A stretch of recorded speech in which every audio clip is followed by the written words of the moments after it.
বাংলাদেশে নতুন করে টাকার নোট আসতেছে।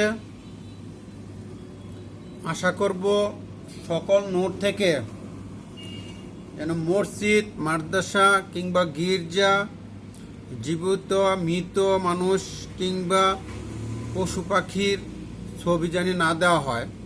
বাংলাদেশের বিভিন্ন স্থাপত্য, সংসদ ভবন, স্মৃতিসৌধ কিংবা জাতীয় ফুল ফল এই ধরনের ছবি রাখার জন্য আপনি মসজিদ বলেন, মন্দির বলেন কিংবা কারো ছবি বলেন, এগুলো কিন্তু আমরা মসজিদে নামাজ পড়তে যাই কিংবা অনেকে মন্দিরে নিয়ে যায় কিংবা অনেকে এই টাকা দিয়ে ঘুষ, সুদ, অবৈধ লেনদেন করে।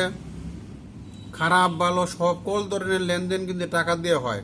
সুতরাং মসজিদের কিংবা মন্দির কিংবা গির্জার এই ধরনের ধর্মীয় স্থাপনার ছবি না দেওয়াই উত্তম। আর মানুষের কিংবা মৃত মানুষ হোক, জীবিত মানুষ হোক, পশু পাখির ছবিগুলো যদি না দিল আমার মতামত অনেকটাই ধর্মীয় ব্যাপারে অনেকটাই ভালো হয়। কারণ এগুলা কিন্তু মানুষের পকেটে থাকে। আবার মসজিদের ছবি যখন দিবেন আপনি, এগুলো মানুষের মানি ব্যাগে থাকে, মানুষের পকেটে রাখে। তো সুতরাং আবার এই টাকা দিয়ে অবৈধ লেনদেন হয়, সুদ ঘুষের অনেক ধরনের বৈধ অবৈধ লেনদেন হয়। অনেকে এই টাকাটা মন্দিরে নিয়ে যায়, আবার অনেকে মন্দিরের ছবি মসজিদে নিয়ে যাবে। আমার মনে হয় না মসজিদ কিংবা মন্দিরের ছবি দেওয়া টাকার মধ্যে শোভনীয় হবে। কিংবা জীবিত মৃত মানুষের ছবি না দেওয়াই উত্তম। কারণ টাকাগুলো কিন্তু আমরা নামাজ পড়তে গেলে আমাদের পকেটে থাকে। আবার অনেক সম্মানী ব্যক্তিও থাকে, তাদের ছবি আমরা পিছনের পকেটে রাখি। আমাদের হিসাবে এটা কিন্তু কি বলবো, তাদের অপমানিত হয়।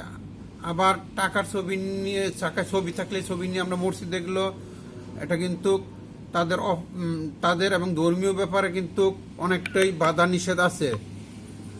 সুতরাং টাকার মধ্যে যেন কারো ছবি, জীবিত হোক কিংবা মৃত হোক কিংবা পশু পাখির ছবি হোক কিংবা মসজিদ মন্দির গির্জা কোনো কিছু ছবি যেন না থাকে।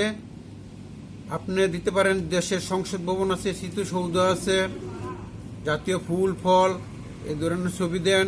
এতে আমার মনে হয় না তেমন একটা বাধা আসে। আর এমন কারো ছবি না দেয় যেন তার ক্ষমতা চেঞ্জ হলে আবার এই টাকা চেঞ্জ করা লাগে। সুতরাং আমাদের দেশের কিন্তু এই টাকা চেঞ্জ করতে গেলে অনেকটাই কিন্তু দেশের অর্থনীতিতে সমস্যা হয়। সুতরাং কারো ছবি না দেওয়াই উত্তম, এবং কি মসজিদের ছবিও না দেওয়াই বাঞ্ছনীয়। কারণ এই টাকা শুধু কিন্তু ভালো কাজেই ব্যবহার হয় না, অনেক খারাপ কাজে কিন্তু, এবং অনেক খারাপ মানুষের কাছে অনেক খারাপ কাজে এই টাকার লেনদেন হয়। সুতরাং আমার মনে হয় না মসজিদের ছবি দেওয়া বাঞ্ছনীয়। ধন্যবাদ। বুঝাইতে পারছি কিনা বা আমার কথা সবাই শুনবে কিনা ওটা জানি না, কিন্তু আমার মন্তব্য করলাম। ভালো লাগলে শেয়ার করবেন, কমেন্টস করে জানাবেন।